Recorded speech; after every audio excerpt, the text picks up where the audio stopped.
हाँ जी, first question का third part ये था 5.6 gram molecule. Actually gram atom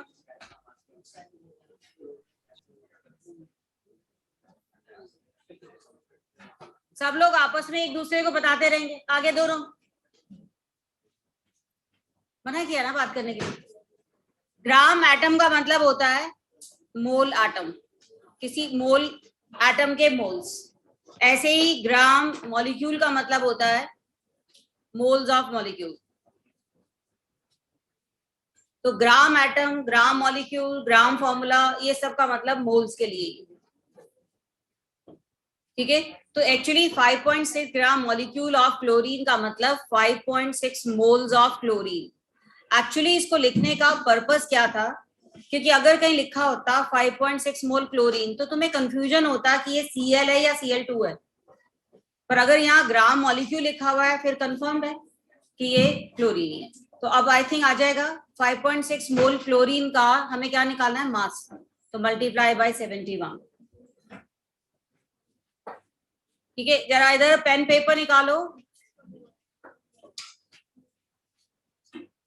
हो गया फर्स्ट क्वेश्चन। नेक्स्ट सेकंड,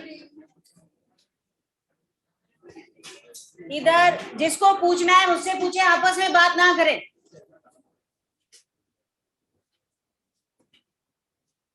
हाँ जी, और कोई क्वेश्चन CPT 20 का? 15 से पहले 11 मैम 6 7 था। What mass of calcium?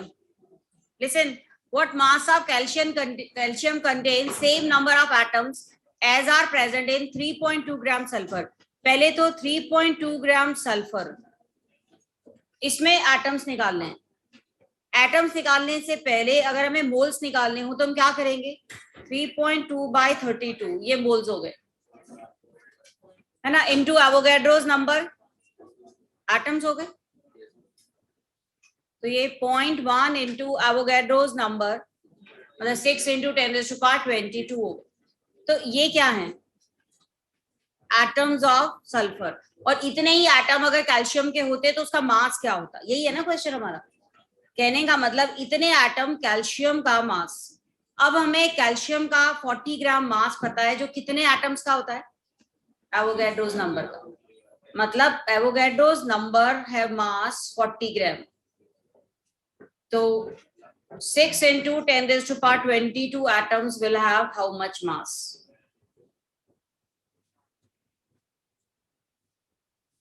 Approximately, हाँ 23 और ये 24।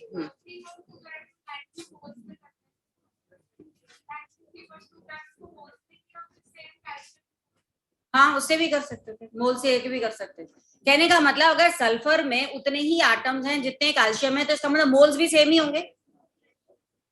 कैल्शियम भी एलिमेंट है, सल्फर भी एलिमेंट है, तो इसका मतलब अगर ये सल्फर के 0.1 मोल है तो कैल्शियम के भी 0.1 मोल होंगे। कैल्शियम के 1 मोल का मास 40 है तो 0.1 मोल का मास 4 हो गया, तो 4 आंसर आ जाएगा। दोनों तरह से कर सकते थे। अगला क्वेश्चन कौन सा था, 16 15 15 a sample contain a sample of 0.5 gram occupies volume 1.12 litre. तुम्हें पता है कि किसी भी कंपाउंड के 22.7 लीटर का मास, फॉर्मूला मास होता है, तो 1.12 लीटर का मास 0.5 ग्राम है, दिस इज गिवन। तो 22.7 लीटर का मास कितना होगा, 0.5 बाय 1.12 इंटू 22.7, ये इसका फॉर्मूला मास हो गया।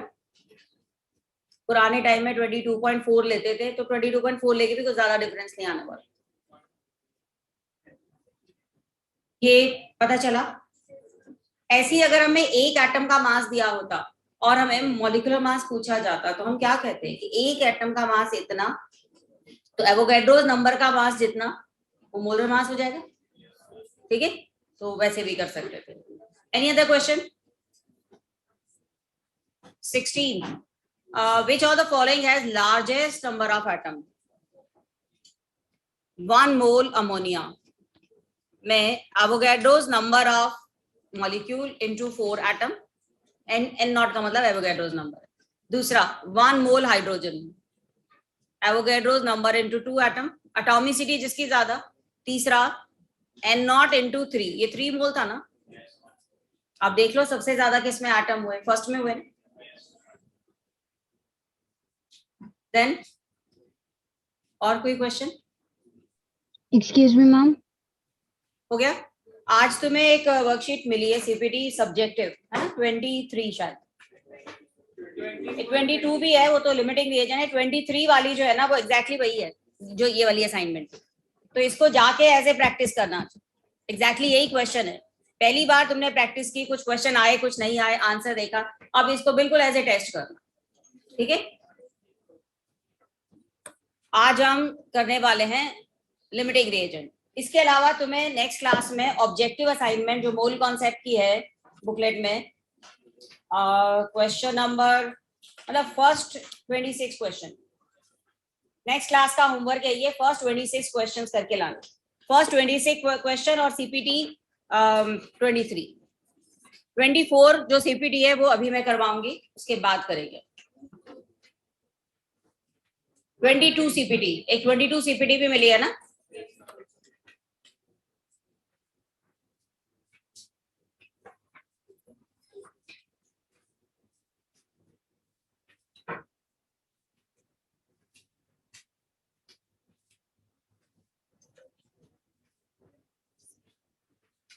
ट्वेंटी 23 वाली तुम्हें करनी है, वो नंबर उस पर अलग हो गया है, लेकिन 23 लिमिटिंग रिएजेंट है जो हम आज करने वाले हैं। मोल कॉन्सेप्ट में सबसे इंपॉर्टेंट पार्ट में आता है निर्मल, निर्मल एक मिनट क्लास में।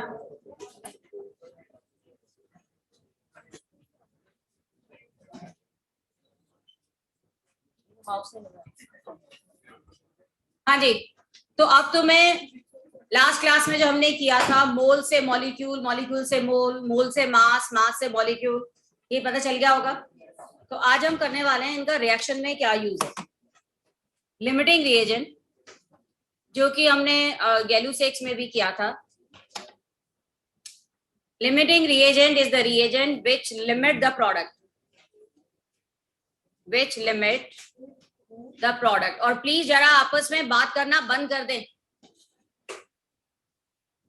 Limiting reagent which limit the product, और limiting reagent which is completely used up.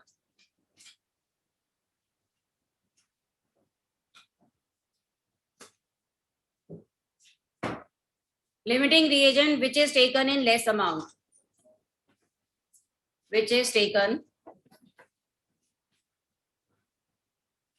in less amount than required. Lowest amount reaction में जिसका होगा उसी को limiting reagent कहते हैं, और यही डिसाइड करेगा कि प्रोडक्ट कितना बनने वाला है।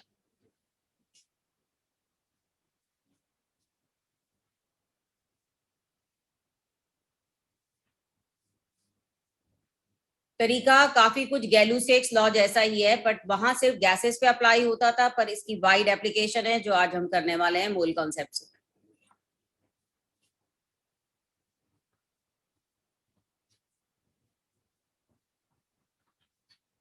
इसमें गैलुसेक्स लॉ तो आ ही जाएगा, बाकी की चीजें भी आएगी।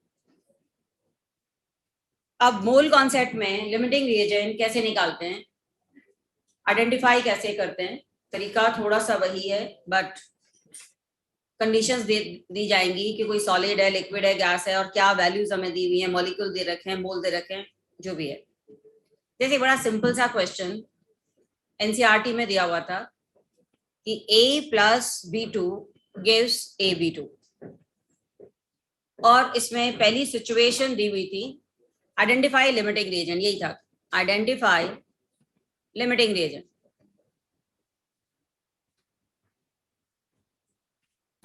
हमने लिए हैं इसमें 300 एटम ए के और 300 एटम बी के, दोनों के 300 एटम लिए. Which is the limiting reagent? No one. Both are completely used up. Both are limiting reagent कोई एक होता है, ठीक है? तो both are completely used up. No one is the limiting reagent. No one is limiting reagent. And both the reactant are taken in stoichiometric ratio. इसका मतलब भी वही है, जितना required है उतना ही लिया है. Both the reactants are taken in stoichiometric ratio. उसी रेशियो में लिए हैं जिस रेशियो में रिक्वायर्ड थे.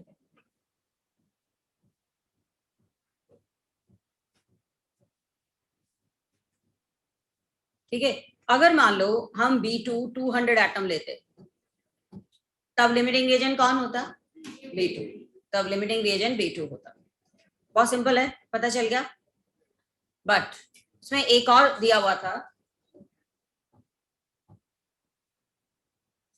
300 सॉरी मॉलिक्यूल लिखा. B2 मॉलिक्यूल है ना, A एलिमेंट है, एटम है, और B2 मॉलिक्यूल है. अब इसी में एक ऑप्शन दी हुई थी. यहां तक समझ में आ गया? अगर दो रिएक्टेंट है, दोनों पूरे यूज हो रहे हैं, इसका मतलब कोई भी लिमिटिंग रिएजेंट नहीं है, और both any one of these two can decide the product. अगर हम इसमें A ज्यादा डाल दें तो भी प्रोडक्ट पे कोई फर्क नहीं पड़ेगा, क्योंकि A आपने ज्यादा कर दिया तो भी लिमिटिंग बन जाएगा. तो A के ज्यादा करने से कोई फर्क नहीं पड़ेगा, या फिर B ज्यादा कर दिया तब भी कोई प्रोडक्ट पे फर्क नहीं पड़ेगा. अगर दोनों का अमाउंट बढ़ाएंगे तब प्रोडक्ट पे फर्क पड़ेगा. ठीक है. सो अगर ये होता A plus B2 gives AB2 and we have taken 100 atoms of A and 100 atoms of B.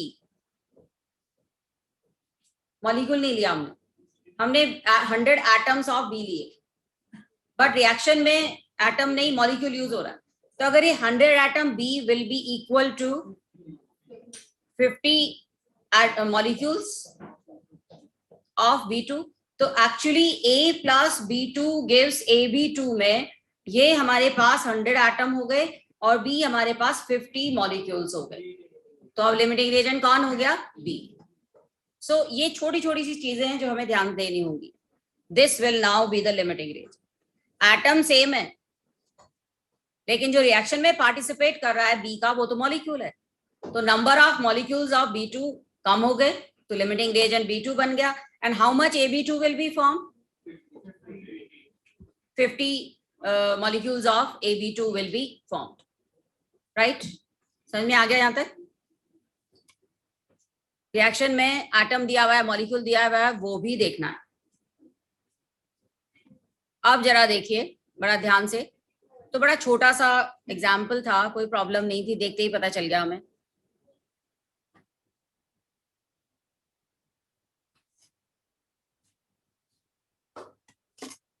अगर किसी रिएक्शन में, हाँ जी यहां तक हो गया. अगर हमें कोई रिएक्शन दे दी जाए और हमें लिमिटिंग रिएजेंट पता लगाना हो और अलग अलग सिचुएशन में अलग अलग वैल्यूज दे दी जाए, तो हम ये क्वेश्चन कैसे करेंगे? तो लिखिए जरा, बड़ा सिंपल सा क्वेश्चन. मैं एक बड़ा सीधा सा तरीका बताती हूँ. जैसे क्वेश्चन है A plus 2B gives 4C. ये एक रिएक्शन है और हमने लिया 3 moles of A, 10 moles of B. हमें पता लगाना है which is limiting reagent and how much C will be formed. अभी तो तुम्हें देखते ही पता चल रहा है कि अगर ये 1 है तो ये 2 रिक्वायर्ड होगा, अगर ये 3 है तो ये कितना रिक्वायर्ड होगा? 6 डबल. अगर 1 है तो ये 2 रिक्वायर्ड है, अगर ये 3 है तो ये 6 रिक्वायर्ड है. तो आउट ऑफ 10 6 इज रिक्वायर्ड, और जो बचा हुआ 4 मोल B है वो अनयूज रह गया. और अगर A 1 है तो ये 4 बन रहा है, अगर ये 3 है तो ये कितना बनेगा? 12. देखते ही पता चल गया। अब कई बार क्या होता है, इसके आगे इस तरह से कोई कोफिशिएंट्स वगैरह दे दिए जाते हैं, फिर हमें चेक करना पड़ता है। दो तरीके हैं इसके, इसको सुन ले जरा ध्यान से। एक तरीका क्या है कि हम ये निकालें कि 3 moles of A require 2 moles of B, तो हमने यहाँ पर, मैं यहाँ 4 कर देती हूँ, तो 4 moles of A will require how much of B, 2/3 into 4, इतना बी रिक्वायर्ड होगा। कितना हो गया? 8/3। तो हमने लिया कितना है? 10। रिक्वायर्ड कितना है? 8/3। लेस देन 10 रिक्वायर्ड है, इसका मतलब बी हमने ज्यादा लिया, तो लिमिटिंग रीजन कौन बन गया? ए। एक मिनट, ये मेथड समझ में आ गया? बट इसका तरीका क्या है कि रिएक्शन की स्टोइकियोमेट्री क्या कहती है कि अगर ये 3 है तो ये 2 रिक्वायर्ड है। For 3 moles of A 2 moles of B is required. We have taken 4 moles of A, तो अगर ये 3 मोल है तो ये 2 मोल है, अगर ये 1 मोल है तो ये 2/3 मोल्स है, अगर ये 4 मोल है तो ये क्या होगा? 2/3 into 4, तो 8/3 moles of B will be required या used up. But we have taken 10 moles of B, इसका मतलब बी ज्यादा है, मतलब कि बी एक्सेस में है, तो in that case limiting reagent कौन बन गया? ए। ठीक है, एक तरीका ये है। और सी कितना बनेगा? फिर से वही देखेंगे कि 3 मोल ए से 4 मोल सी बन रहा है, ये स्टोइकियोमेट्रिक रेशियो है 3:4। ये 3 है तो सी कितना बनने वाला है? 4। तो अगर ये 4 मोल ऑफ ए होता तो सी कितना बनता? 4/3 into 4, 16/3 moles of C will be form. Right, यहां तक आ गए? बट एक और तरीका क्या है, अगर हम रेशियो ले लें किसका? मोल्स टेकन, जो बड़ी रिएक्शंस होती है ना वहां बड़ा काम आता है, moles taken by stoichiometric coefficient.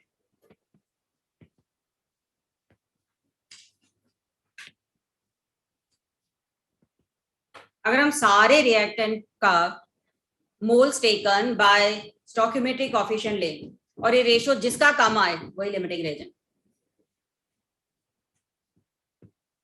जितने मान लो 3 4 5 जितने भी रिएक्टेंट हैं उन सब के लिए कितने मोल्स लिए, इस बैलेंस इक्वेशन में उसके स्टोइकियोमेट्रिक कोएफिशिएंट क्या थे उससे डिवाइड कर दे। जैसे किसी क्वेश्चन में मोल्स टेकन कितने हैं? 4 और स्टोइकियोमेट्रिक कोएफिशिएंट क्या है? 3, तो 4/3 हो गया 1.33। दूसरे का रेशियो देखो, मोल्स टेकन कितने हैं? 10 और स्टोइकियोमेट्रिक रेशियो क्या है? 2, क्या हो गया? 5। किसके लिए कम है? ए के लिए कम है, ए इज लिमिटिंग। जितने मोल्स हमने लिए डिवाइडेड बाय स्टोइकियोमेट्रिक कोएफिशिएंट, जिसके लिए कम वही लिमिटिंग रेंज, फिर कोई भी नहीं होगा। अगर इक्वल आ जाएंगे तो हम कहेंगे both are taken in stoichiometric ratio, no one is the limiting range. तो जब जैसे लास्ट क्लास में कर रहे थे ना, हम 3 रिएक्टेंट लिए थे, फिर हर एक के साथ कंपेयर करके देखना पड़ रहा था, यहाँ वो जरूरत नहीं पड़ेगी।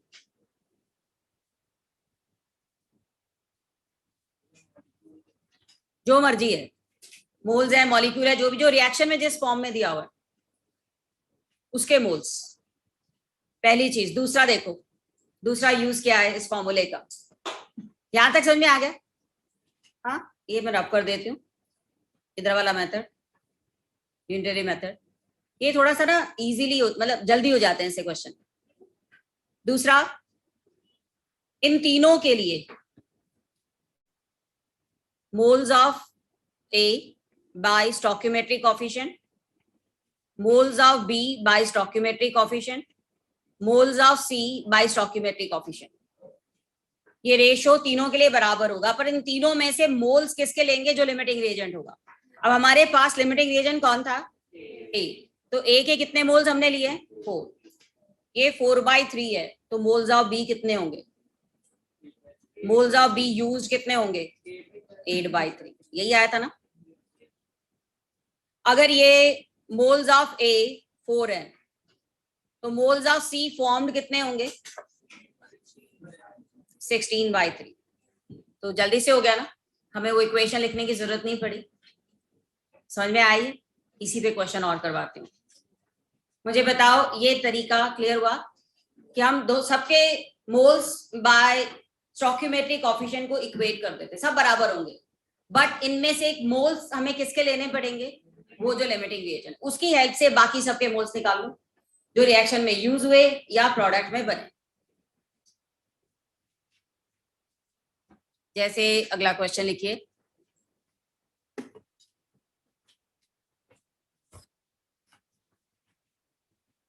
मुझे बताओ ये शॉर्टकट मेथड समझ में आया?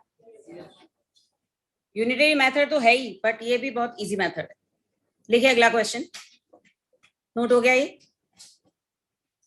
हाँ जी, क्वेश्चन है हमारा 5.52 gram sodium react with 5.10 gram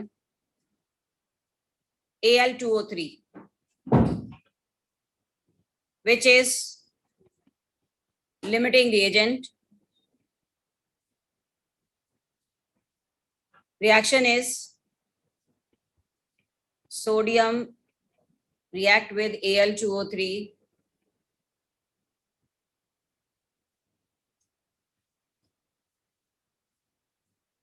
ये है रिएक्शन।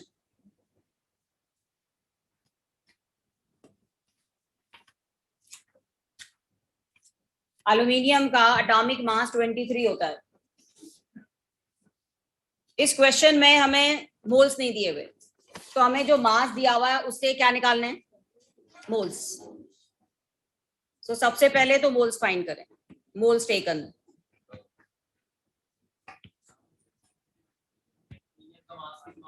Twenty seven.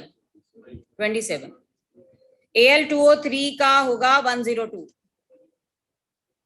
Al2O3 का मॉलिक्यूलर मास है 102 और सोडियम का एटॉमिक मास होता है 23।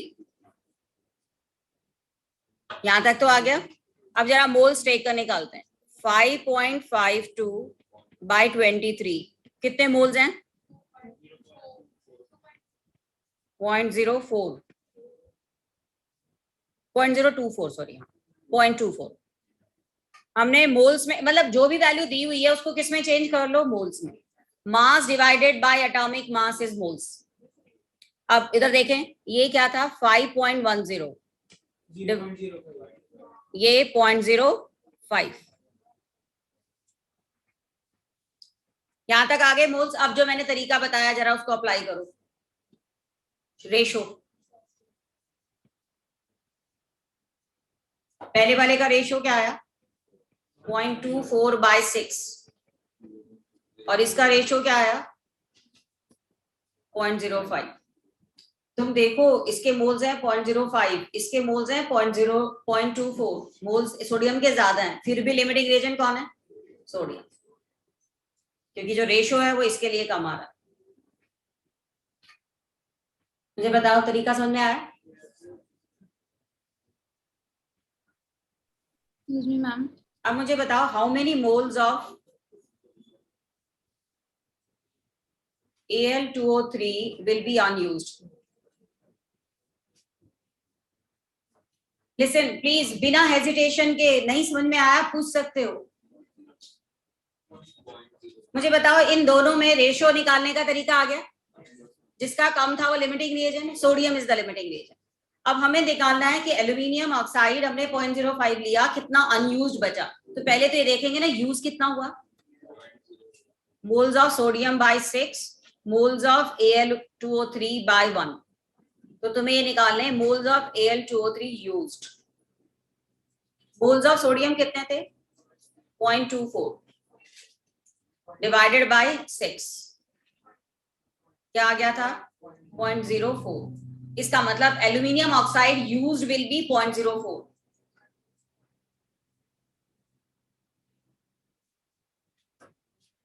यूज्ड इज 0.04, तो अनयूज्ड कितना बचा? तुमने एल्यूमिनियम ऑक्साइड लिया कितना था 0.05, यूज कितना हो गया 0.04, तो अनयूज कितना बचा 0.01।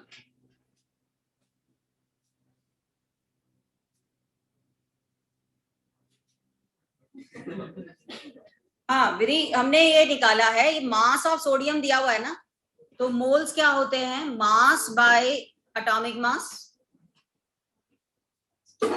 तो 5.52 बाय 23, ये क्या हो गए? सोडियम के मोल्स टेकन।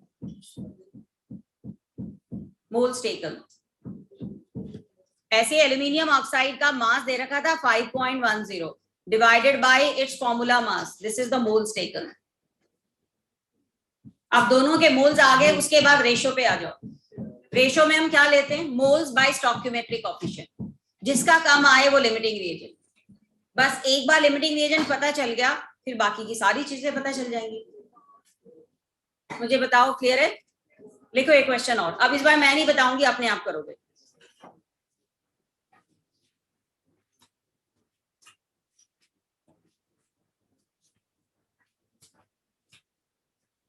क्वेश्चन है, प्लीज, यहां तक क्लियर है सबको? पीछे इधर बातें नहीं। लास्ट रो देखिए, अगला क्वेश्चन। क्वेश्चन है, ammonia on combustion give NO plus H2O if 0.12 moles ammonia and 0.14 mole O2 were taken, then how many moles of NO will be formed? And which is the limiting reagent? Which is limiting reagent?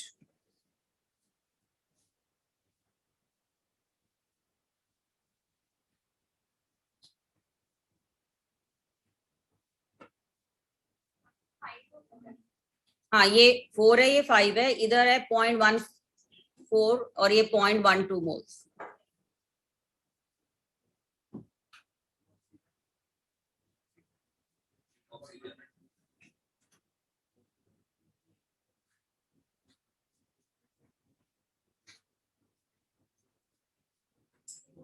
इससे easy method नहीं हो सकता limiting agent निकालने का।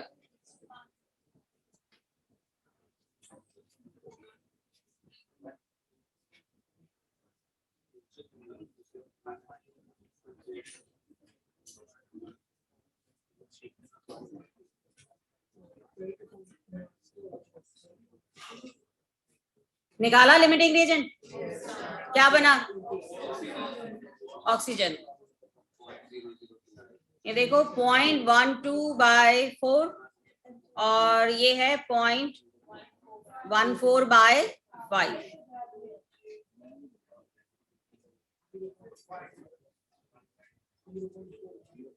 तो limiting reagent कौन बना? O2। ये कम आता है।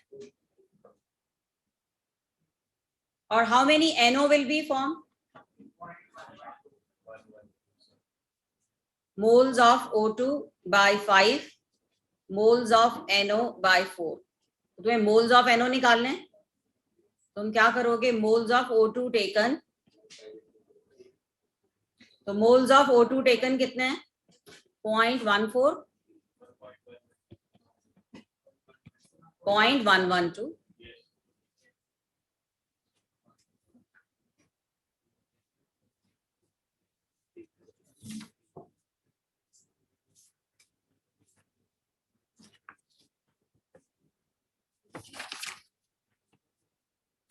हाँ जी, पता चला। इस क्वेश्चन में तो हमें क्वेश्चन में मोल्स दिए ही हुए थे, पर अगर क्वेश्चन में मोल्स ना दिए होते, मॉलिक्यूल दिए होते या मास दिया होता या वॉल्यूम दिया होता, मोल्स में निकाल लो बस, उसके बाद तो आगे क्वेश्चन हो ही जाएगा। प्लीज इधर बताएं, हो गया सबका? किसी को डाउट? ऑनलाइन स्टूडेंट, हाँ बोलो।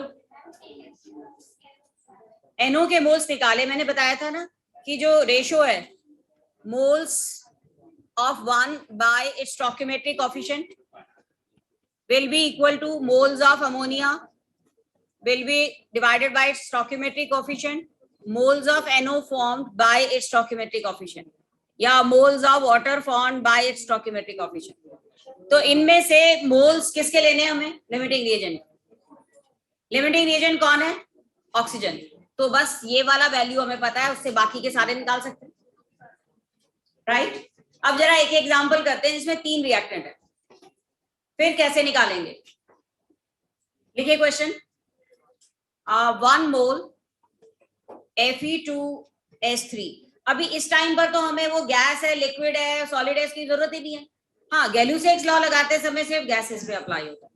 1 मोल Fe2S3, 2 mole H2O and 3 mole O2 react to give ferric hydroxide. By this reaction, Fe2S3 plus 6H2O plus 3O2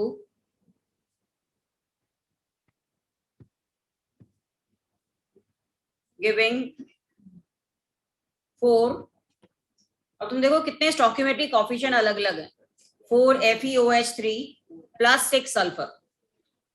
तो हमें निकालना है which is limiting reagent, which is limiting reagent and how many moles of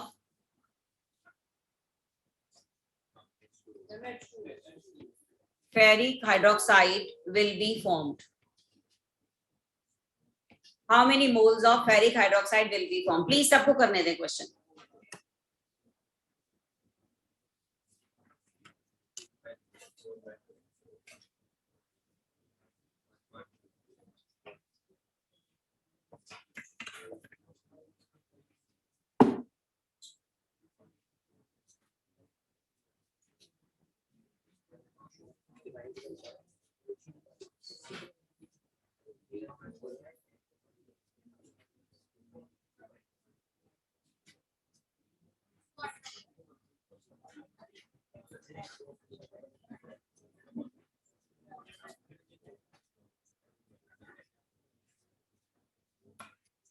ratio निकाल लिया तीनों का? Lowest किसका आया? वाटर का, 1/3। तो लिमिटिंग रिएजेंट कौन हुआ? वाटर। पहला पार्ट हो गया। अब हमें क्या करना है? Moles of Fe2S3 by 2, moles of water by 6, moles of oxygen used by 3, moles of FeOH3 formed by 4। और इन सब में हमारे पास लिमिटिंग रिएजेंट क्या था? वाटर। कितना है वो? कितने मोल वाटर के हैं? 2। नहीं, कितने लिए हमने वाटर के? 2 मोल लिए ना। तो बस अगर वाटर के इतने मोल्स हैं तो Fe2S3 के कितने मोल यूज होंगे? कितने होंगे?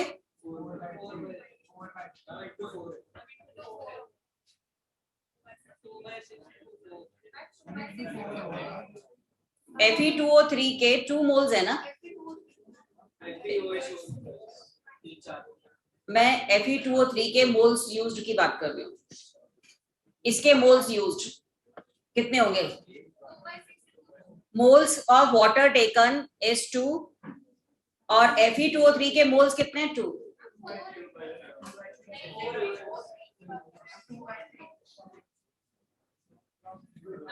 इसमें मैंने क्या बताया? ये पहले बताओ, ये रेशियो समझ में आया या नहीं? हो गया, इसको तो छोड़ते हैं, ये तो लिमिटिंग रिएजेंट पता चल गया। अब इनमें से एक वैल्यू नोन है, मोल्स ऑफ वाटर जो भी लिए, 2 मोल्स हमने लिए, वो लिमिटिंग रिएजेंट है। अगर हमें ये पता लगाना होता कि FeOH3 कितना बना, तो हम कंपेयर करते इन दोनों को। Moles of water used by 6, moles of ferric hydroxide formed by 4। तब हम moles of ferric hydroxide form क्या करते हैं? Moles of water by 6 into 4, और मोल्स ऑफ वाटर कितने? 2। 2 into 4/6 मतलब 4/3। 4/3 मतलब 1.33 मोल्स फेरिक हाइड्रोक्साइड के बनते। यहां तक आ गया समझ? लेकिन अगर तुमसे ये पूछा जाता कि फेरिक सल्फाइड कितना बचा, ऑक्सीजन कितना बचा, तो कैसे करते? एक मिनट, यहां तक समझ में आ गया सबको? हाँ जी, इधर नोट कर लिया सबने? रब कर दूं उसको? ऑनलाइन स्टूडेंट लिख लो पहले। मैम ये वाला फिर से समझा दो एक बार। सबसे पहले हमने रेशो निकाला, सबसे कम जिसके लिए आया। रेशो किसका? Moles taken by stoichiometric coefficient. ये रेशो जिसका सबसे कम आया वो लिमिटिंग रिएजेंट, बस उसके बाद खत्म। उसके बाद हमें करना है moles used by stoichiometric coefficient, moles used by stoichiometric coefficient, ऐसे ऑक्सीजन के भी किए। और यहाँ moles of product form by 4। ऐसे सल्फर होता तो क्या करते? Moles of sulphur form divided by 6। और इनमें से जो लिमिटिंग रिएजेंट है बस उसके मोल्स सब्स्टिट्यूट कर देते हैं। तो लिख लिया ये सबने?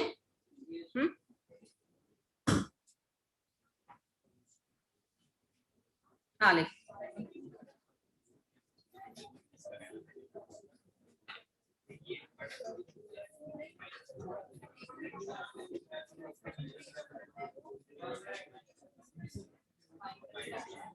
यहां तक आ गया फेरिक हाइड्रोक्साइड फॉर्म। अब हमें निकालना था कि फेरिक सल्फाइड कितना बचा। तो पहले कितना यूज हुआ वो निकाल लें। यूज कितना हुआ? Moles of Fe2S3 used by 2 will be moles of water taken by 6, और moles of Fe2S3 used will be 2 by 3। 2 by 3 का मतलब 0.6। 0.6 कितना? 66 आ जाता है। लिया कितना है? 1 मोल। तो अनयूज कितना हुआ? 1 माइनस 0.66, 0.34। ऐसे ही बाकियों का निकाल सकते थे। ऑक्सीजन यूज कितना हुआ? O2 used will be, oxygen water था लिमिटिंग रिएजेंट।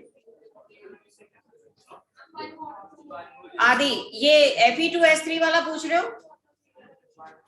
एक सेकेंड रुके जरा। हाँ पहले तो मुझे बताओ कि लिमिटिंग रिएजेंट फाइंड करना आ गया ऑनलाइन स्टूडेंट? और ये रिलेशन भी सामने जो लिखा हुआ है। अब हमें ये है यूज्ड, ये भी है यूज्ड, और ये प्रोडक्ट है, इसको क्या लिखेंगे? Product form. हमारे पास moles of water used by 6 है, और उससे हमें निकालने हैं मोल्स ऑफ Fe2S3 यूज्ड। तुम देखो moles of water taken is 2, moles of Fe2S3 used ये निकालने थे। तो हमने सिंपली क्या किया? 2 into 2 by 6, तो ये कितना आ गया? 2 by 3, 0.66। इतने मोल Fe2S3 यूज हुआ। लिया कितना था? 1 मोल। यूज कितना हुआ? 0.66। कितना बचा? 0.34। हाँ आदि बताओ, आ गया समझ में?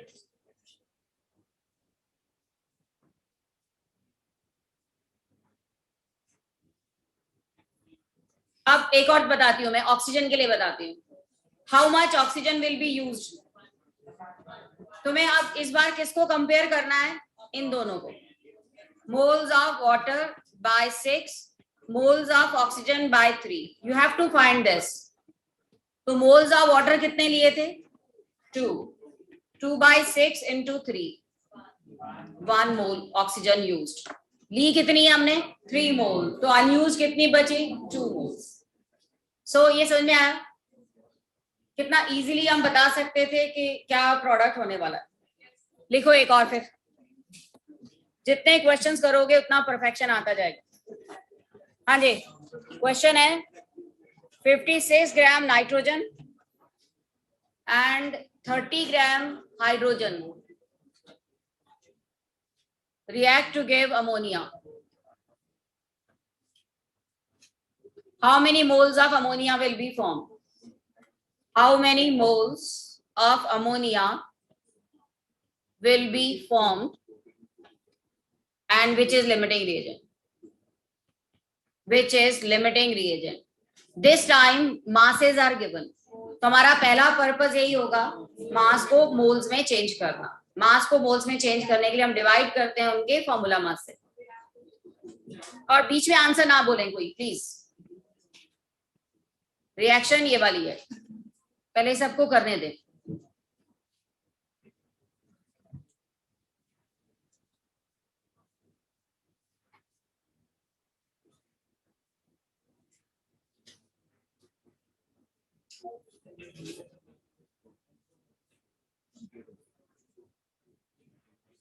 तुम्हें यूनिटरी मेथड भी समझ में तो आ गया है ना, कि इसके इतने मोल्स यूज हो रहे हैं तो जो लिए हमने उसके साथ कितने होंगे, पर इसमें कुछ नहीं करना पड़ता।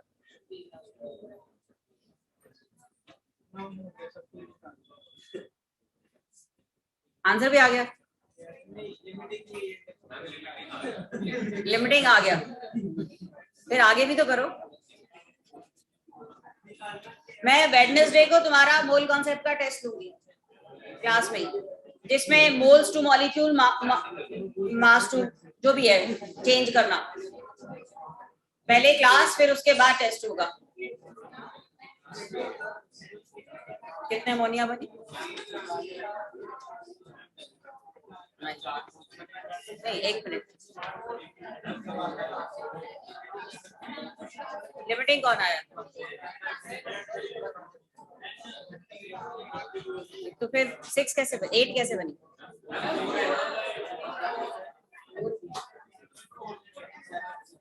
हाँ जी, ट्राई कर लिया सबने? ऑनलाइन स्टूडेंट्स, ऑनलाइन स्टूडेंट किसी ने आंसर निकाला? अजय वीर बताओ, विच इज लिमिटिंग रीजन? हाँ भाई, निकाला नहीं, निकाल रहा था। अजय वीर मैम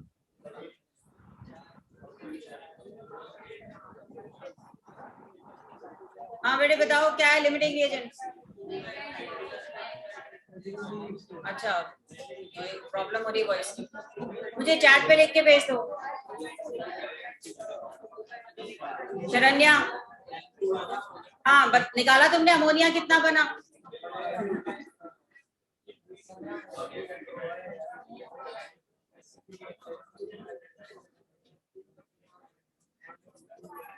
तुम्हारी, तुम लोगों की आवाज नहीं पहुंच रही। चलिए इधर, हाँ जी क्लास में बताएं ना। स्टॉप राइटिंग, आई थिंक कर लिया है सबने। कौन बना लिमिटिंग रिएजेंट? N2। सबसे पहले 56/28 मोल्स ऑफ नाइट्रोजन आ गए। कितने मोल्स आए? 2 मोल्स। हाइड्रोजन के 30 ग्राम लिए थे। H2 का फॉर्मूला मास होता है 2, तो इसका मतलब इसके कितने मोल्स लिए? 15 मोल्स। ये तो देखते ही पता चल रहा है, नहीं तो देख के ही पता चल रहा है, क्योंकि ये 1 है तो ये 3 है, अगर ये 2 है तो इसका 3 टाइम्स, मतलब 6 moles of hydrogen will be used up. तुम चाहते तो रेशो से भी कर सकते थे, इसका रेशो 2 आता है, इसका रेशो 5 आता है, तो लिमिटिंग रिएजेंट क्या बना? नाइट्रोजन। अब इस क्वेश्चन में तो कुछ ज्यादा सोचने की जरूरत ही नहीं थी, क्योंकि अगर ये 1 है तो ये 2 बनेगा, तो अगर ये 2 है तो ये कितना बनेगा? 4 मोल्स। बहुत ही सिंपल था। So how much ammonia will be formed? 4 moles ammonia will be formed. यहां तक आ गया समझ? तुम्हें एक क्लास में मैंने एक चीज बताई थी, percentage yield, theoretical amount and actual amount. मान लो हमारे ये, एक मिनट, ये क्वेश्चन हो गया सबका इधर? तो अब आगे चलते हैं। मान लो हमें एक क्वेश्चन में जो एक्सपेक्टेड था उससे कम मिल रहा है प्रोडक्ट, इसका मतलब कहीं ना कहीं कुछ मेथड में एरर होगी, या उस रिएक्शन की परसेंटेज यील्ड कम है, 100 से कम है। तो हमने क्या किया था? Percentage yield is actual amount by theoretical amount into 100। जैसे कि हमारे इस क्वेश्चन में एक्चुअल अमाउंट क्या है? 4, सॉरी, थ्योरेटिकल अमाउंट जो बनना चाहिए अमोनिया का वो क्या है? 4।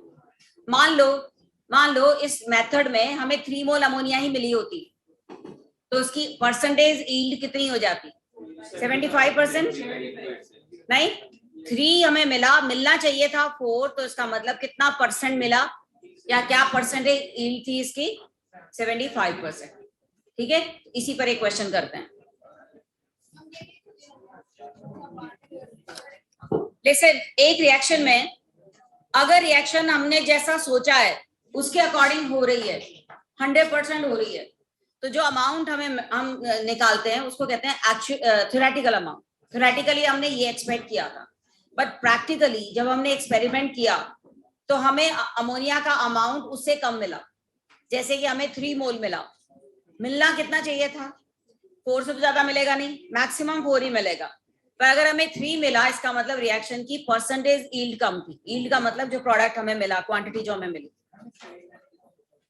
मे बी कुछ गैस लीक हो गई, या हमारा टेम्परेचर सही नहीं था, रिएक्शन पूरी कंप्लीट नहीं हो पाई, कोई भी रीजन हो सकता है, तो उसको कहते हैं रिएक्शन की परसेंटेज यील्ड। क्योंकि प्रैक्टिकली जब हम कोई रिएक्शन करवाते हैं तो बहुत सारी प्रॉब्लम्स आती हैं, तो ये थ्योरेटिकल अमाउंट हम निकाल रहे हैं अभी जो कर रहे हैं, पर प्रैक्टिकली उतना अमाउंट अगर नहीं मिलता तो वहां से हम परसेंटेज यील्ड निकाल सकते हैं। अगर तुम ओलंपियाड के फाइनल राउंड में पहुंचते हो तो वहां पर तुम्हें एक्सपेरिमेंट दिया जाता है करने के लिए, विद प्रोसीजर मेथड भी दिया जाएगा। तुम उसकी उतनी क्वांटिटी वे करके लेते हो, पूरा एक्सपेरिमेंट करते हो, और प्रोडक्ट जो बना उसका अमाउंट भी निकालते हो, फिर उसके बाद उसकी परसेंटेज यील्ड निकालते हैं। तो जिस स्टूडेंट की परसेंटेज यील्ड ज्यादा आई, इसका मतलब ज्यादा एफिशिएंटली पूरा प्रोसेस किया होगा, फिर उसके स्कोर उसके अकॉर्डिंग मिलते हैं। ये प्रैक्टिकल पार्ट आता है उसमें, next 3rd level of olympiad. तो वो परसेंटेज यील्ड का मतलब क्या है, एटलीस्ट तुम्हें पता तो होना चाहिए ना, है क्या इसका मतलब। तो चलिए अगला क्वेश्चन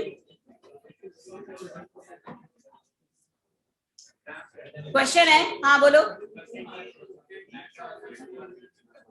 ओके, एक मिनट। अगर एक रिएक्शन 100% जैसा हम एक्सपेक्ट कर रहे हैं उसके अकॉर्डिंग हो रही है, वो थ्योरेटिकली है, प्रैक्टिकली तो हमने नहीं किया, हमने तो थ्योरेटिकली सोचा कि अगर ये ए इतना यूज होता और बी इतना यूज होता तो ये सी प्रोडक्ट इतना बनना चाहिए था। बट जब हमने एक्सपेरिमेंट किया और एक्सपेरिमेंट से हमें जो प्रोडक्ट है वो जितना एक्सपेक्टेड है उससे कम मिल रहा है, इसका मतलब रिएक्शन 100% कंप्लीट नहीं हुई, या इस रिएक्शन की यील्ड 100% नहीं थी, लेस देन 100% थी। तो कितने परसेंट थी? तो उसमें हम क्या करते हैं, actual amount by theoretical amount into 100। इसको हम कहेंगे इसकी या इसका मतलब पता है क्या है, कि इंस्टेड ऑफ 4 मोल्स 3 मोल्स हमें मिले, 3 मोल्स मिले, अगर 4 मोल्स एक्चुअल थे, 4 मोल्स की जगह 3 मोल्स मिले, तो कितना परसेंट मिले? यही यील्ड है रिएक्शन की। तो लिखिए क्वेश्चन, इसमें था 8 moles A, 8 moles of A react with 20 moles B to form A2B3. Find limiting reagent and theoretical yield of A2B3 if 3 moles of A2B3 is actually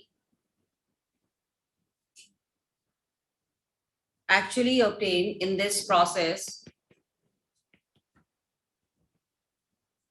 then what will be percentage yield? पहले तो हम reaction लिखेंगे।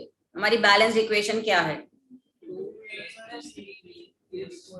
Yes, 2A plus 3B A2B3। Limiting reagent क्या है? Ratio 8/2 20/3, ये 4 है और ये 6.66।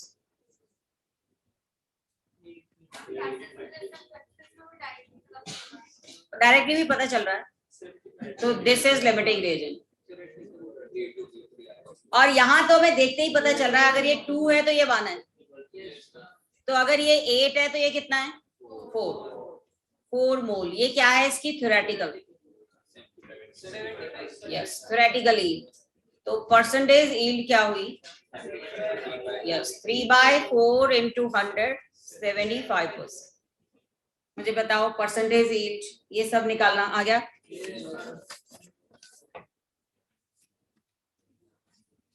सबको कोई डाउट इसमें? गुड। ऑनलाइन स्टूडेंट कोई डाउट? नहीं ma'am. No ma'am.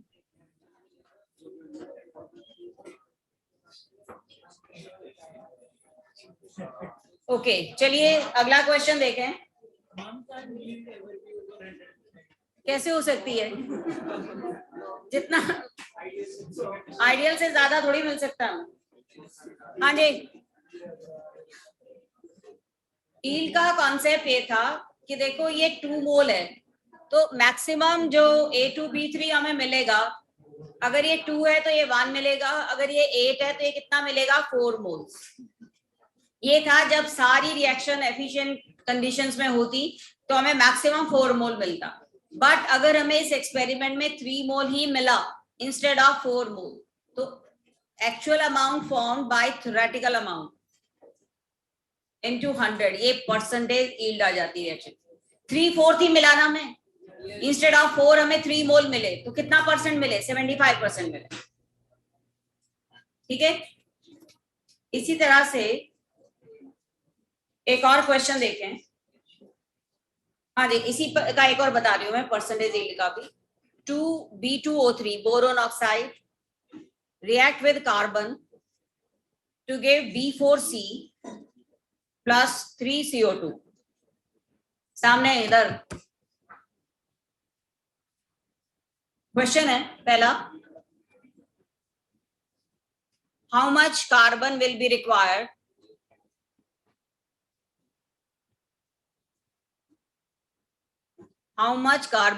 required to completely react with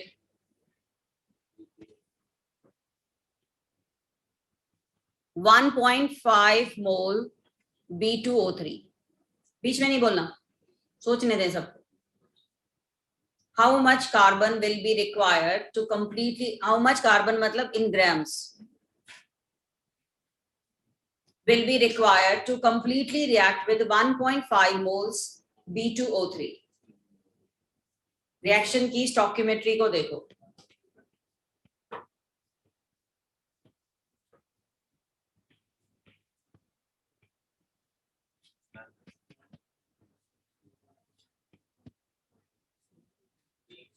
अगर B2O3 2 मोल होता तो कार्बन 4 मोल यूज होता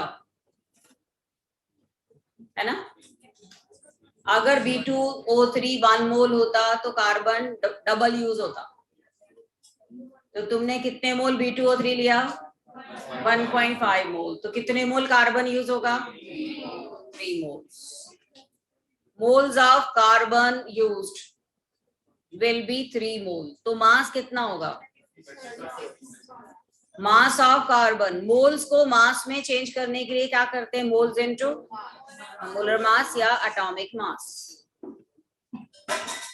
3 into 12 कितने ग्राम हुआ? 36 ग्राम। ये पार्ट समझ में आया? हाँ, ये B4 है, 4 बोरोन है ना। सबसे पहले इस रिएक्शन के लिए कितना कार्बन कितने बोरोन ऑक्साइड के लिए रिक्वायर्ड था, ये पता चल गया। इसी का सेकंड पार्ट लिखिए for the same reaction. Online student ये क्लियर है? बहुत सिंपल है। रेशियो देखो इधर, यहाँ तो तुम्हें वो फॉर्मूला लगाने की भी जरूरत नहीं थी, है ना, देखते ही पता चल रहा है। 2:4, 1:2, मतलब जितना A है उतना B उसका डबल यूज होने वाला। सेकेंड पार्ट इसी रिएक्शन के लिए ये था, if 4 moles B and 3 moles 4 mole B2O3 and 3 mole C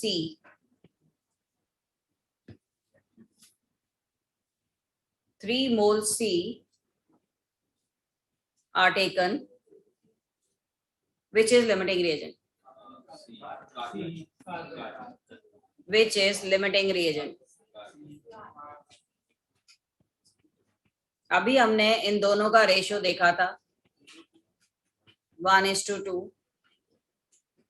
इसका मतलब कि अगर B2O3 4 मोल होता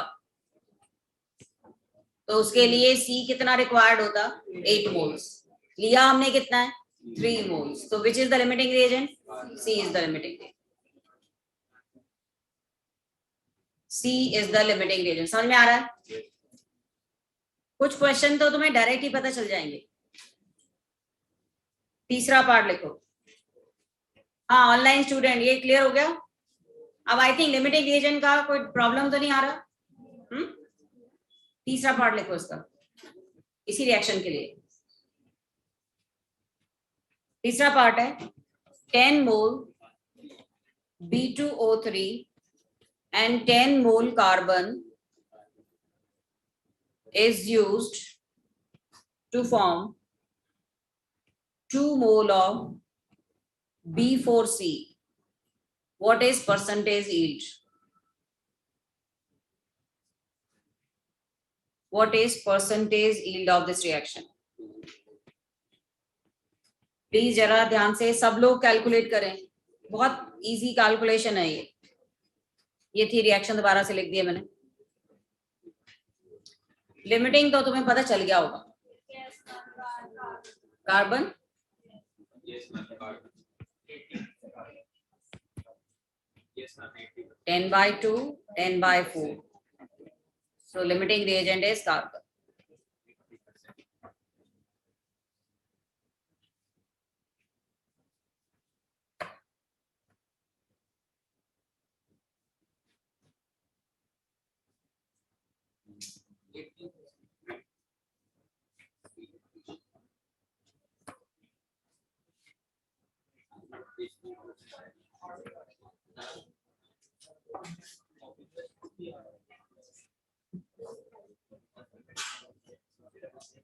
ये थ्योरेटिकल अमाउंट के लिए हम ये कर सकते थे ना, लिमिटिंग रिएजेंट के moles bye it's ratio, product formed by 1.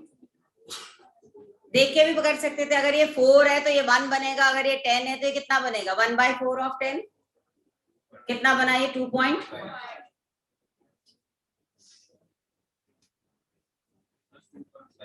Sorry, हाँ 2.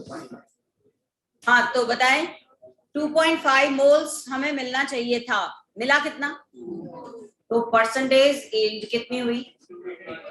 अमाउंट जो मिला, एक्चुअल अमाउंट जो मिला बाय थ्योरेटिकल अमाउंट जो मिलना चाहिए था इनटू 100. कितना परसेंट हुआ? 80%. अब बताओ जरा, परसेंटेज यील्ड टर्म का मतलब समझ में आया या नहीं? क्लियर सबको?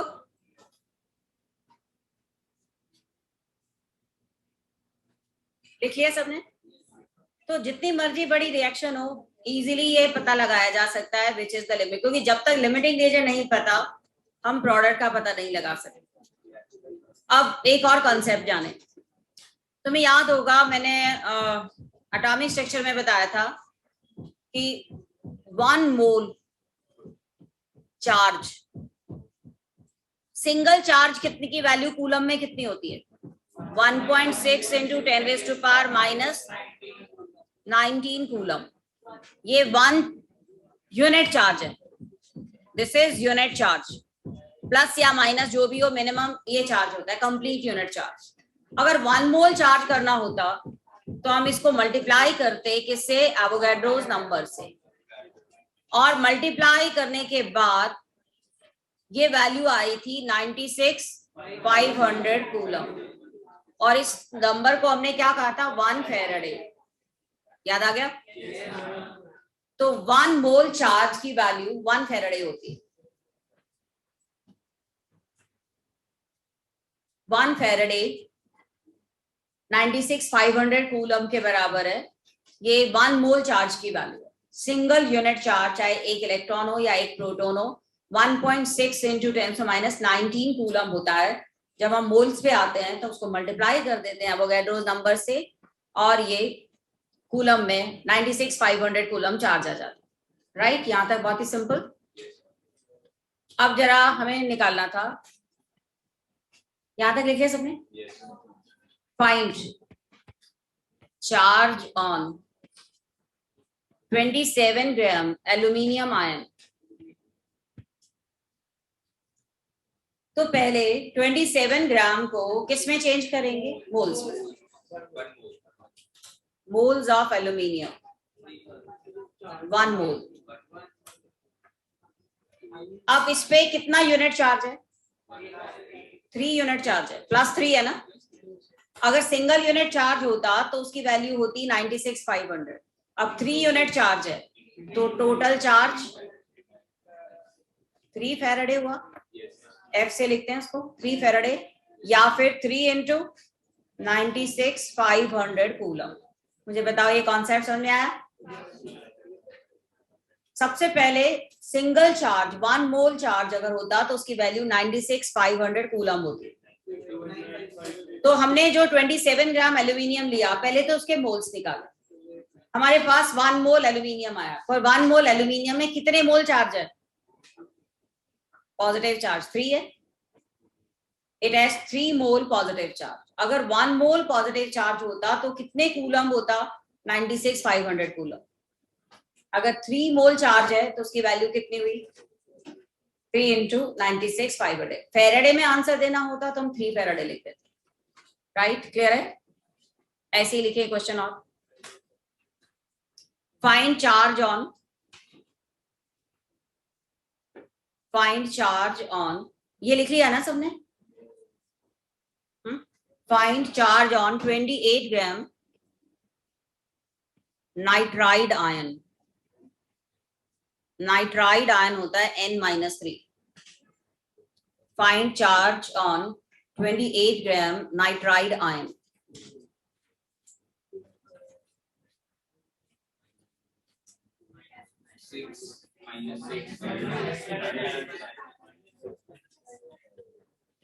कितने मोल नाइट्राइड आयन है? 2 मोल। और चार्ज कितने मोल्स है? एक पे -3 है तो 2 मोल्स पे चार्ज कितना होगा? -6 मोल चार्ज है। और इसकी चार्ज की वैल्यू क्या हुई? -6 फेराडे या -6 इंटू 96,500 कूलम। आंसर जिस यूनिट में भी दिया जाए। आ गया समझ में? पॉजिटिव हो या नेगेटिव चार्ज हो, बस आगे चार्ज की वैल्यू लगा दो। सो 1 Faraday is the charge carried by 1 mole. 1 mole charge चाहे पॉजिटिव हो या नेगेटिव हो, उसकी कूलम्स में वैल्यू 96,500 होती है। ये कॉन्सेप्ट भी आ गया। अब हमने मोल कॉन्सेप्ट किया और उसके क्वेश्चंस किस तरह से रिएक्शन में यूज होते हैं ये भी किए। इसी पर बेस्ड एक क्वेश्चन है, देखते हैं कितना समझ में आता है तुम्हें। लिखें क्वेश्चन। और एप्लीकेशन ही है जो हमने अब तक किया उसकी। क्वेश्चन है P and Q are 2 elements. P and Q are 2 elements which can form compound P2Q3 and PQ2.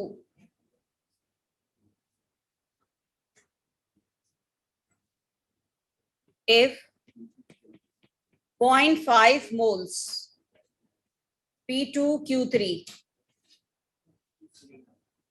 it weighs 15.9 ग्राम, मतलब इसका वेट 15.9 ग्राम है। And 0.5 moles of PQ2, it weighs 9.3 gram. What will be atomic mass of P and Q?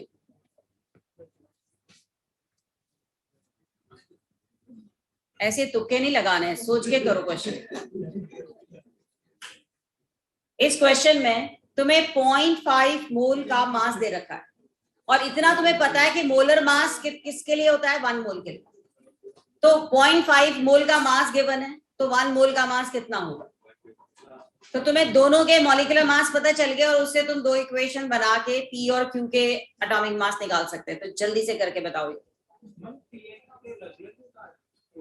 हाँ बिल्कुल अलग अलग compound है ना। What will be atomic masses of P and Q.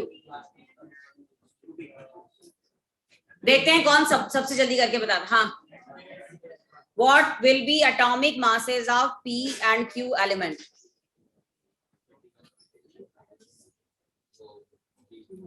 हर बार फॉर्मूला ही नहीं चलता, मोल कॉन्सेप्ट में लॉजिकली भी क्वेश्चन करना होते हैं।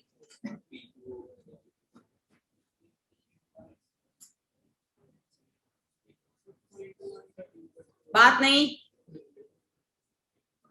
तुम लोग डिस्कशन करके मत करो, अपने आप करो।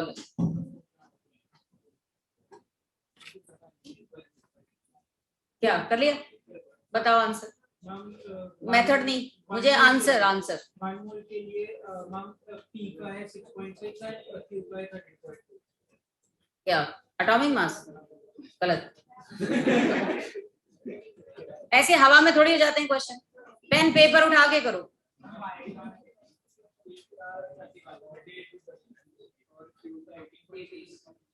एक तो ठीक है, एक गलत है शायद। बिल्कुल ठीक है, इसका आंसर है 26 और 18।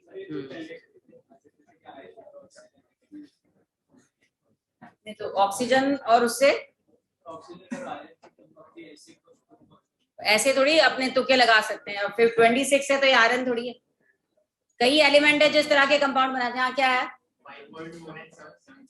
Atomic mass? नहीं, गलत है। ओके प्लीज, ट्राई कर लिया सबने? इधर तुम पीछे चले गए, क्या नाम है तुम्हारा? हाँ, क्या हो गया? बात कर रहे थे और अब तुम पीछे जाके बात कर रहे हो। हाँ बताओ, तुमने किया था ये क्वेश्चन ट्राई किया? कर रहे हो? अब मैं तुम्हें बताती हूँ इस क्वेश्चन को कैसे करना है। पहले मुझे बताओ, जो मैंने मेथड बताया वो समझ में आया कि 0.5 मोल। लिसन, एक बार सुन ले क्वेश्चन। 0.5 मोल्स ऑफ P2Q3, इसका मास कितना आया था? 15.9 ग्राम। तो 1 मोल का मास कितना होगा? 31.8 ग्राम। ये P2Q3 का पूरे फॉर्मूले का मास है। ऐसे ही दूसरे में 0.5 मोल PQ2 का मास था 9.3 ग्राम। तो 1 मोल का मास कितना हुआ? 18.6 ग्राम। ठीक है, अब जरा हम लेते हैं कि मान लो P का एटॉमिक मास है A और Q का एटॉमिक मास है B। तो फर्स्ट क्वेश्चन में 2A plus 3B will be equal to, इसका फॉर्मूला मास कितना आया है PQ3 का? 31.8। ऐसे ही PQ2, इसका A plus 2B, this will be 18.6। अब दोनों इक्वेशंस को सॉल्व करो।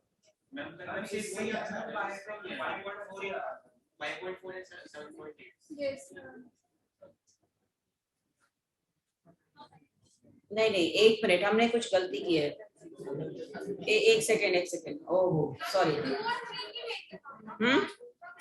नहीं 0.15। हाँ, ये 0.15 था।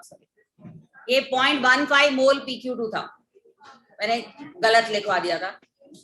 ये 0.5 नहीं 0.15 था। उसमें तुम्हें लिखवाया था ना 0.5 मोल। इसमें क्वेश्चन में कुछ एरर आ गया।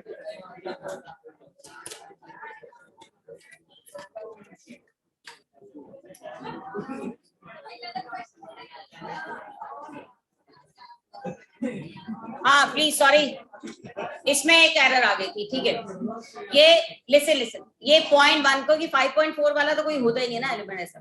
0.15 मोल PQ2 का मास 9.2 है। तो 1 मोल का मास कितना होगा? 1 मोल का मास ज्यादा आएगा, 62 आएगा, 62 ग्राम आएगा। और फर्स्ट वाले में भी 0.5 मोल का मास 15.9 है, तो यहाँ भी कुछ थी गड़बड़। ये भी 5 नहीं है, ये भी 0.15 ही होगा। चलो जो भी है इसके हिसाब से ही कर लेते हैं, जो भी आंसर आता है। अब ये 62 है और ये 31.8 है। अब ए और बी निकाल लेंगे, अब तो सॉल्व हो जाएगा। ऐसे ही किया था क्वेश्चन, ठीक है, गुड। हाँ जी, तो एक तो क्वेश्चन इस तरह के होंगे कि हमें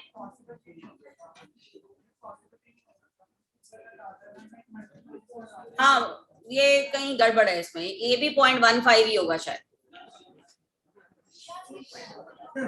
ये मतलब 0.5 की जगह ये 0.15 था शायद। इसमें ना इन्होंने कैलकुलेट करते समय वैल्यू गलत लिखी। मैं ओरिजिनल जो मैंने लिखे हुए हैं वो देखिए, रुको।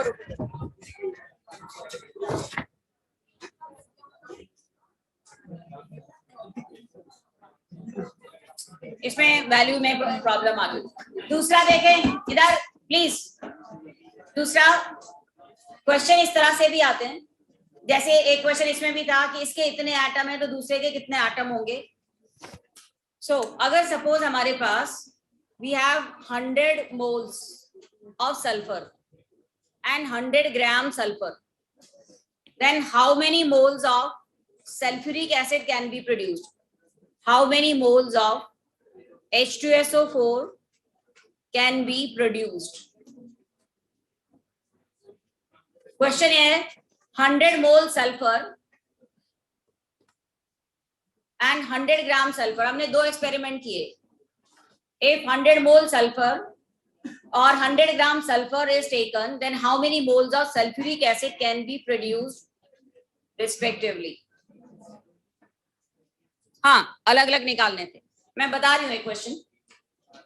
अब H2SO4 जब हम फॉर्मूला लेते हैं, हमारे सामने एक आता है POAC, principle of atom conservation. जितना सल्फर उतना ही H2SO4 बनेगा। H2SO4 के 1 मोल में कितना सल्फर है? 1 मोल सल्फर है। इसका मतलब जितने मोल सल्फर लेंगे उतने ही मोल्स हमें क्या मिलेगा? Sulphuric acid. कौन बात कर रहा है? अगर हम 100 मोल H2SO सल्फर ले रहे हैं तो हमें सल्फ्यूरिक एसिड भी कितना मिलेगा? 100 मोल H2SO4 विल बी फॉर्म। कितने ग्राम H2SO4 मिलेगा? इसके लिए क्या करते हैं हम? मोल्स को मल्टीप्लाई करते हैं किससे? Formula mass. कितना होता है सल्फ्यूरिक एसिड का फॉर्मूला मास? 98। तो 9800 gram sulphuric acid will be form. ये था हमारा पहला part. How many moles and how much sulphuric acid will be form from 100 moles of H2SO4।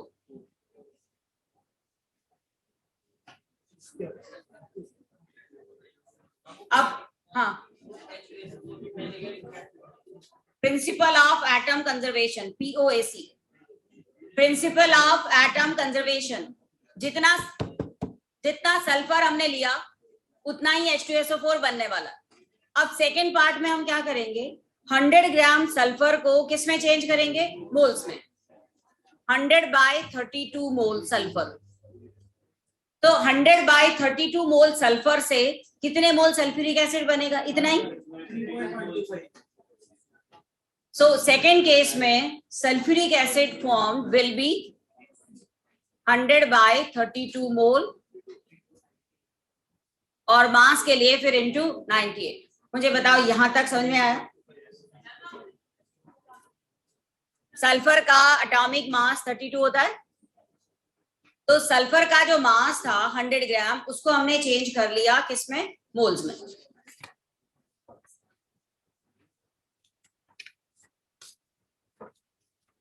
इसमें तो कोई इशू नहीं था क्योंकि एक सल्फर से एक सल्फ्यूरिक एसिड बन रहा है।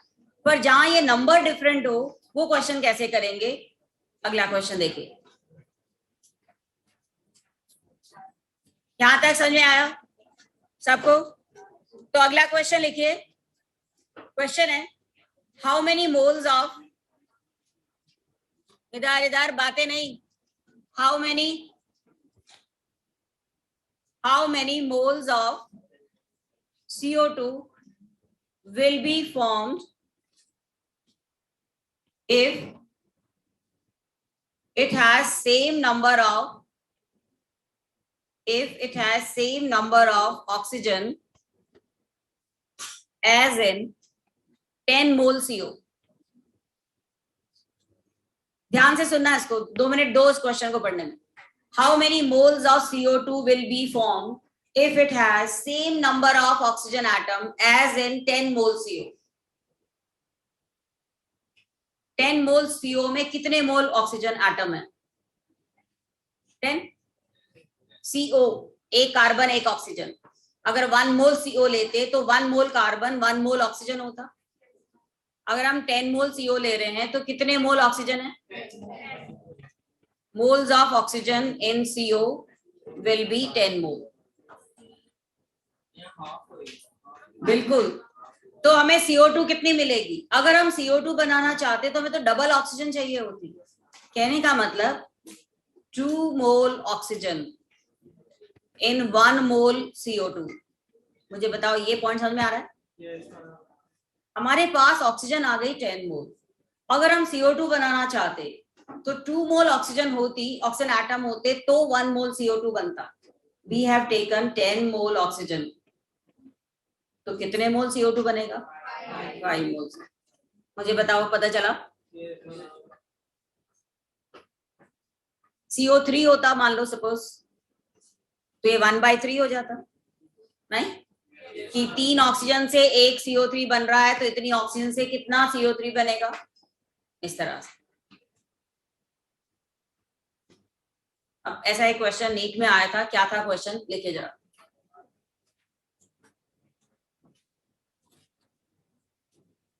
How many moles of, please पहले बताओ ये कॉन्सेप्ट समझ में आया? पीछे बातें बंद करो और जरा इधर ध्यान दो.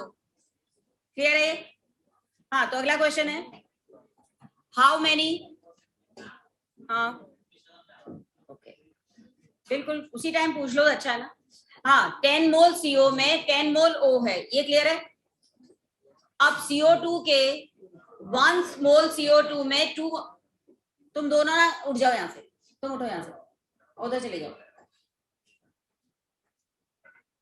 जो खाली सीट पड़ी हुई ना उस पे जाओ, जहां कोई नहीं बैठा हो. पूरे टाइम बात करते जा रहे हो और इधर आ जा रहे हो. अगर ये 10 मोल CO है तो हमारे पास 10 मोल ऑक्सीजन है.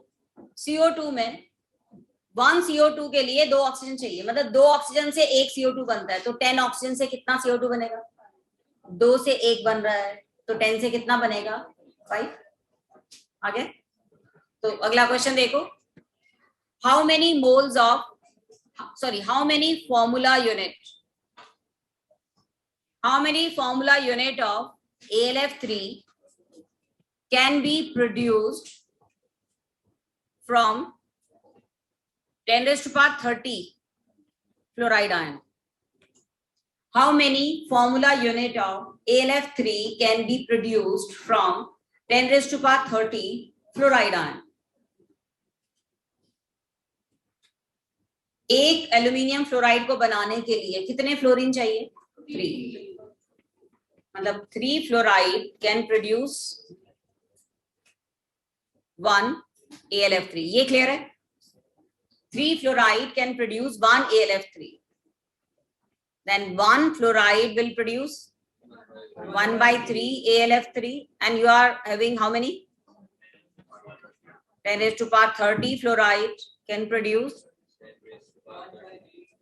So 1/3 जो हमने लिया फ्लोराइड, उसका 1/3 मॉलिक्यूल हमें किसके मिलेंगे?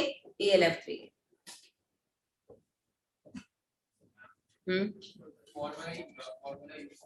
आयनी कंपाउंड के लिए मॉलिक्यूल की जगह फॉर्मूला यूनिट टर्म यूज करते हैं. ठीक है, क्योंकि आयनी कंपाउंड के मॉलिक्यूल नहीं, फॉर्मूलाज की तरह उसको लिया जाता है.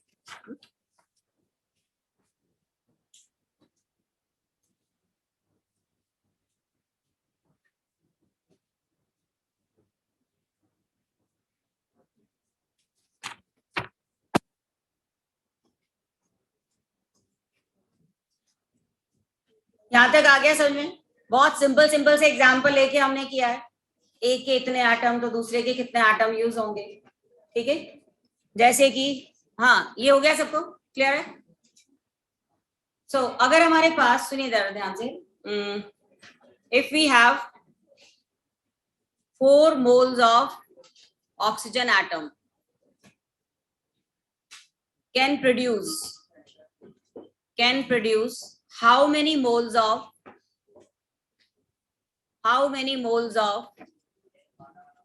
पिछली स्लाइड देखिए, एक मिनट।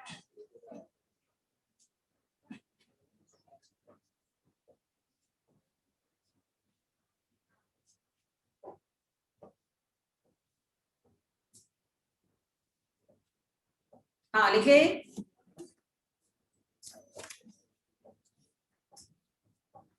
तो अगली क्लास के लिए अब तुम्हारी 22 असाइनमेंट भी कंप्लीट करके लाना।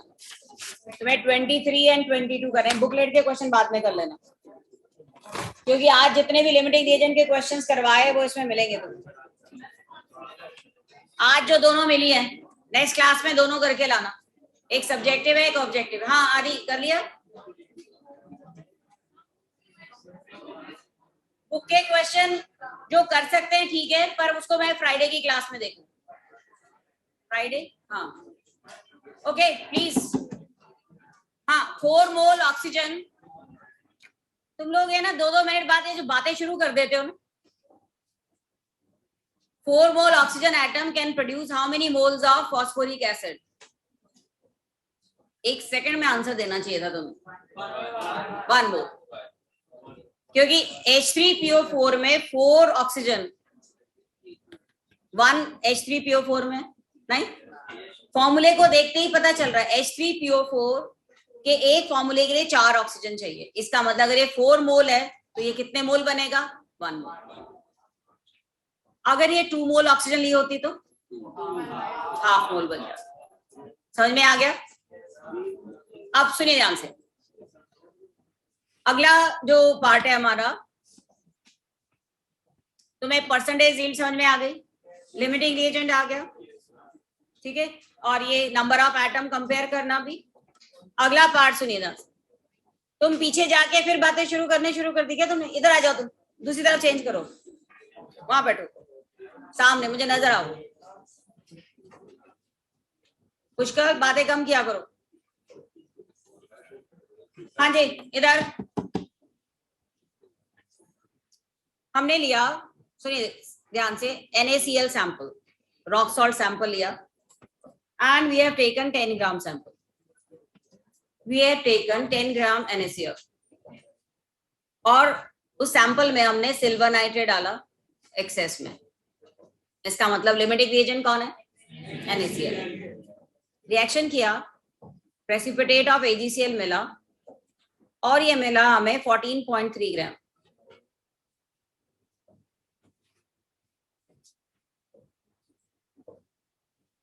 After the reaction, the precipitate of AgCl was found to be 14.3 gram. What is percentage purity of rock salt sample? हाँ वो कितनी है वही तो निकालना है। एक ये इस क्वेश्चन को लिखने के बाद जस्ट 1 मिनट रुके जरा। अगर हमारा सैंपल 100% प्योर होता तो सारा का सारा NaCl से पूरा AgCl हमें एक्यूरेट मिलना चाहिए था। जितना भी हमने NaCl लिया उससे सारा AgCl मिलना चाहिए था। परसेंटेज प्योरिटी का मतलब कि जैसे मान लो हमने 10 ग्राम लिया और उसमें एक्चुअली 5 ग्राम ही प्रेजेंट है, तो कितने परसेंट प्योरिटी हुई? 50%। मान लो हमने 10 ग्राम सैंपल लिया और उसमें एक्चुअली 5 ग्राम ही है, तो परसेंटेज प्योरिटी 50% हुई। तो परसेंटेज प्योरिटी का मतलब अमाउंट इन इम्प्योर सैंपल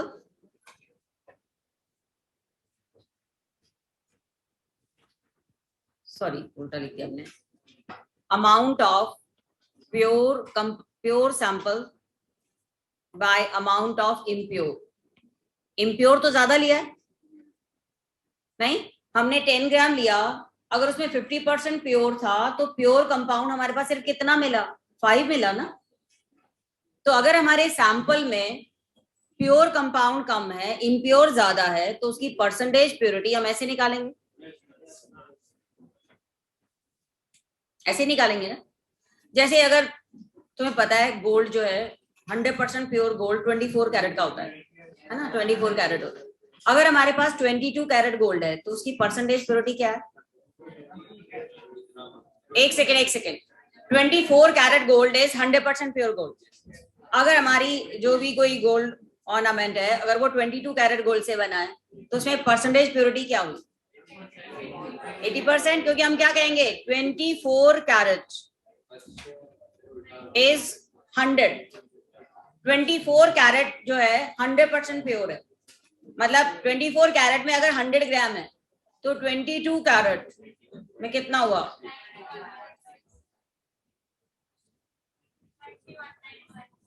कितनी प्योरिटी हुई? 91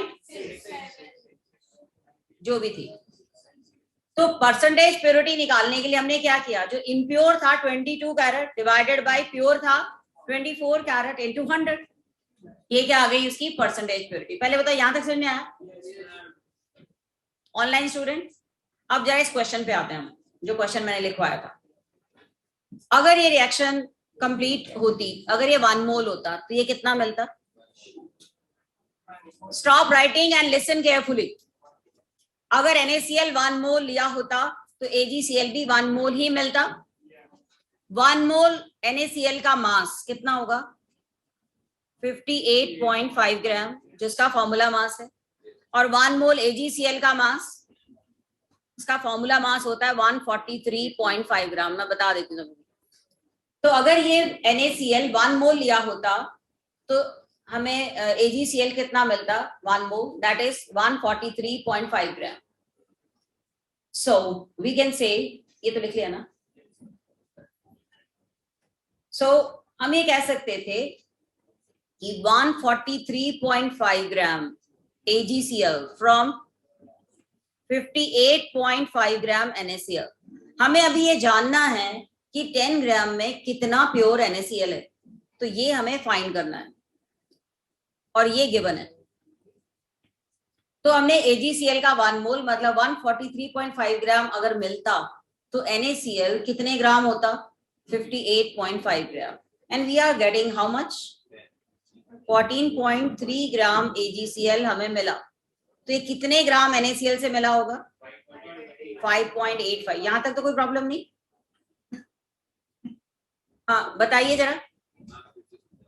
ये था, अगर ये 143.5 ग्राम है तो ये 58.5 ग्राम होना चाहिए था। अगर ये 14.3 ग्राम है तो ये अप्रोक्सीमेटली कितना होगा? 5.85 ग्राम। यहीं से देखो, ये 143 है तो ये 58.5 है। अगर ये 1 है तो 58.5 बाई 143.5 और ये 14.35 ग्राम है, ये 35 कर लेते हैं। इसका मतलब NaCl के 10 ग्राम में एक्चुअली NaCl कितना था? 5.85 ग्राम। मतलब ये पूरा 10 ग्राम प्योर नहीं था, इसमें प्योर सैंपल्स कितना था? 5.85। In how much impure sample? 10 ग्राम। तो इसकी परसेंटेज प्योरिटी कितनी हो गई? 58.5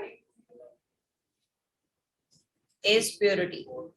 अब ये प्योरिटी ऑफ सैंपल का कॉन्सेप्ट कुछ पता चला? वाया मोल्स भी निकाल सकते हैं बिल्कुल, पर उसमें क्या करते हैं फिर वो 10 ग्राम को भी मोल्स में चेंज करते हैं, फिर वो प्रॉब्लम हो जाती है। तो ये ज्यादा कन्वीनियंट था। ये समझ में आया कुछ? इसी पर मैं एक क्वेश्चन और करवा रही हूँ, लिख लें पहले इसको।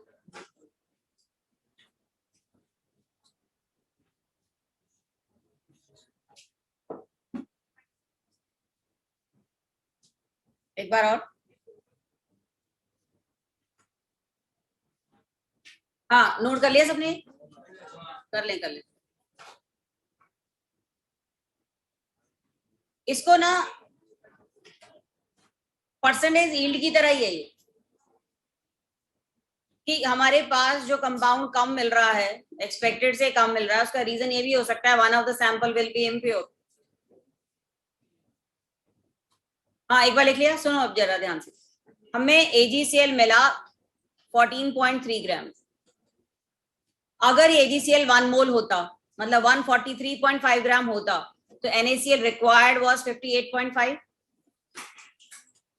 अगर ये 1 मोल है तो ये भी 1 मोल चाहिए। NaCl का फॉर्मूला मास 58.5 होता है, मतलब इसके 143.5 ग्राम के लिए NaCl 58.5 ग्राम रिक्वायर्ड है, बट हमें कितना मिला?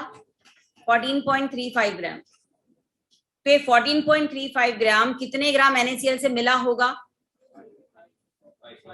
143.5 मिला 58 से, तो 14.35 मिलेगा कितने से? 5.85 ग्राम से, जबकि हमने तो NaCl का सैंपल 10 ग्राम लिया। इसका मतलब 10 ग्राम इम्प्योर था, उसमें प्योर NaCl कितना है? सिर्फ 5.85। तो कितना परसेंट है? राइट। एक और क्वेश्चन बताती हूँ और क्लियर हो जाएगा। ये है 200 ग्राम calcium carbonate sample. 200 gram calcium carbonate sample of 30% purity was heated. How many moles of CO2 will be formed? How many moles of CO2 will be formed?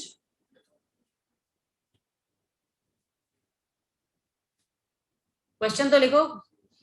इधर इधर कहाँ गुम हो? क्वेश्चन लिखा? कहाँ ध्यान है? 200 ग्राम calcium carbonate sample of 30% purity was heated.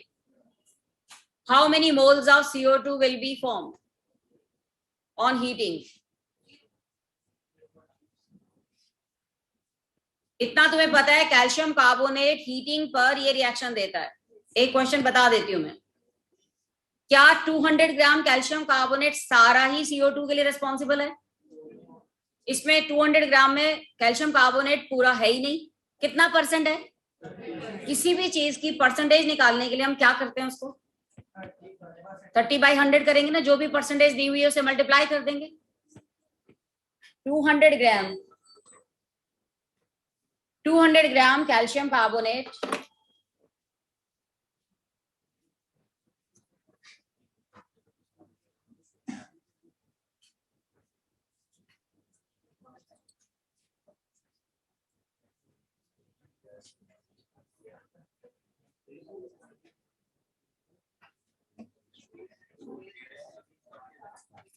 हाँ जी, 200, अगर ये 50% होता तो 200 की जगह कितना होता? 100। अब ये 30% है तो कितना हुआ? 60 ग्राम। पहले तो बताओ, यहां तक समझ में आया? तो अब हम क्वेश्चन पे जाते हैं। चाहो तो 60 ग्राम के मोल्स निकाल लो। मोल्स ऑफ कैल्शियम कार्बोनेट कितने हैं? 60/100। 100 क्या है? कैल्शियम कार्बोनेट का फॉर्मूला मास। 60/100 मतलब 0.6 मोल कैल्शियम कार्बोनेट एक्चुअली है हमारे पास। बस उसके बाद CO2 कितने मोल्स बनेगी? 0.6 मोल। इसका वॉल्यूम क्या होगा एट STP? 22.7 लीटर। इसका मास कितना होगा? CO2 का फॉर्मूला मास कितना होता है? 44 into 44 ग्राम। मुझे बताओ, ये परसेंटेज प्योरिटी का कॉन्सेप्ट थोड़ा पता चला? क्वेश्चन में हमें दिया हुआ था इतनी परसेंट प्योरिटी थी। पहले हमने एक्चुअल अमाउंट निकाला कि एक्चुअली इसमें कितना कैल्शियम कार्बोनेट था, और वही रिएक्शन में यूज होगा। इम्प्योरिटी थोड़ी यूज होगी। ठीक है, एक और लिखते हैं। चलिए एक क्वेश्चन और लिखते हैं। ये क्वेश्चन आ गया समझ में? इधर, हाँ इधर पीछे।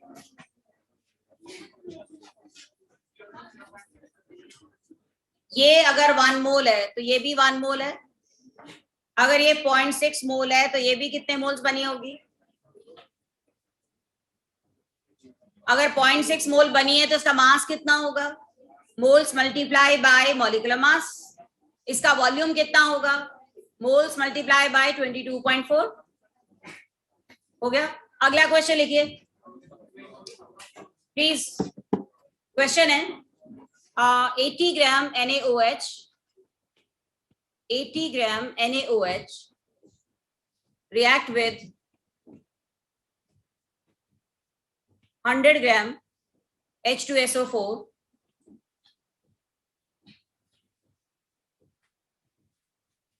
100 gram H2SO4. How many moles of sodium sulfate will be formed? How many moles of sodium sulfate will be formed? 80 gram NaOH react with 100 gram H2SO4 to give Na2SO4 and water.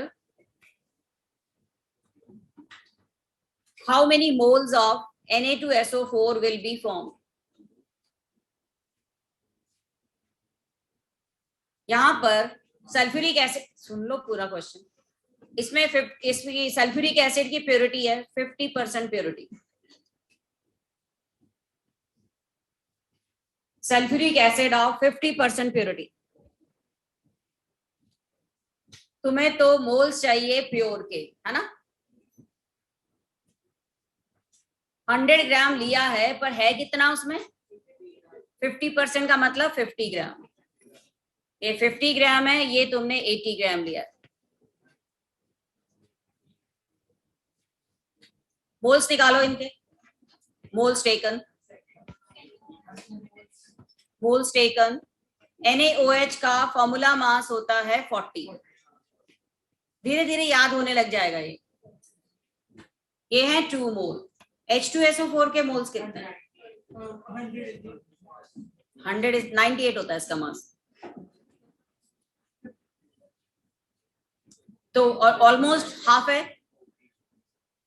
0.48 I think इसके आसपास ही आएगा। अब मुझे बताओ limiting reagent कौन है? चाहो तो अभी रेशियो वाला मेथड कर लो।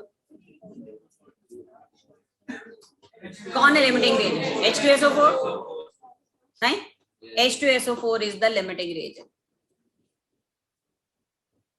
तो H2SO4 ही डिसाइड करेगा ना Na2SO4 कितना बनने वाला है। ये अगर 1 है तो ये भी क्या है 1। अगर ये 0.48 है तो ये भी कितने मोल्स बनेगा 0.48। मुझे बताओ मोल्स के क्वेश्चंस में प्योरिटी दी हो तो कैसे क्वेश्चंस करते हैं, पता चला? और अगर एक रिएक्शन में परसेंटेज प्योरिटी निकालनी होती सैंपल की तो हमें प्रोडक्ट दिया होता, प्रोडक्ट की हेल्प से कितना रिएक्टेंट है वो निकालते। जरा एक क्वेश्चन वो भी कर लेते हैं।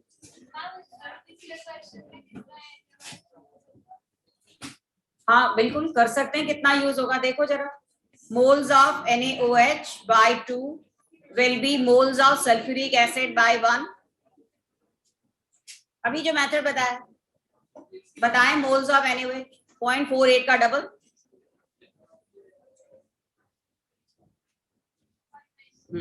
बाकी अनयूज रह जाएगा।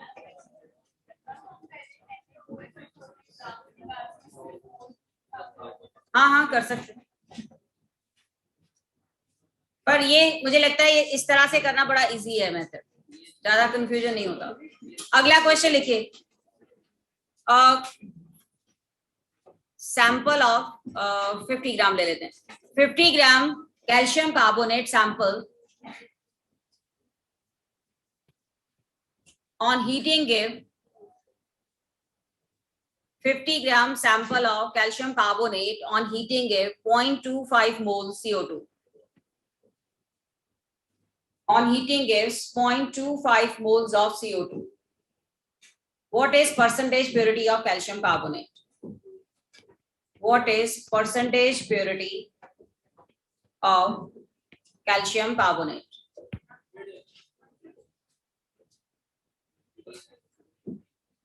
तुम देखो क्वेश्चन क्या बता रहा है कि अगर ये 1 मोल बना तो ये 1 मोल ही होगा। इसके 1 मोल से 1 मोल ही बन रहा है ना। इसका मतलब ये 0.25 मोल बना तो इसका मतलब कैल्शियम कार्बोनेट भी कितने मोल होगा 0.25 मोल। मतलब 0.25 into 100 कितने ग्राम होगा?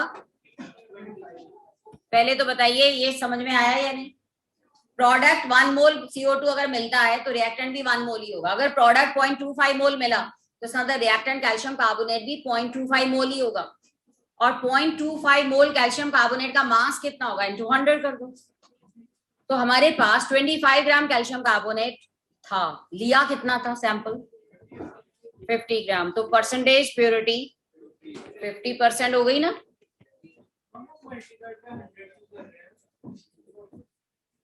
ये मोल्स हैं और ये है मॉलिक्यूलर मास।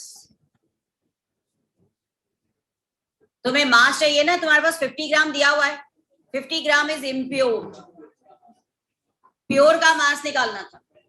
आई थिंक यहां तक समझ में आ गया होगा। आज का टॉपिक बहुत इंपॉर्टेंट था, तो इसको जाके आज ही रिवाइज करना बहुत जरूरी है, ठीक है। आज की जो 2 असाइनमेंट मिली है, जो मैंने क्लास में करवाया ना, उसी पर बेस्ड है। तो अगर उसकी प्रैक्टिस कर लोगे अपने आप हो जाएगा। After that if you have time तो बुकलेट के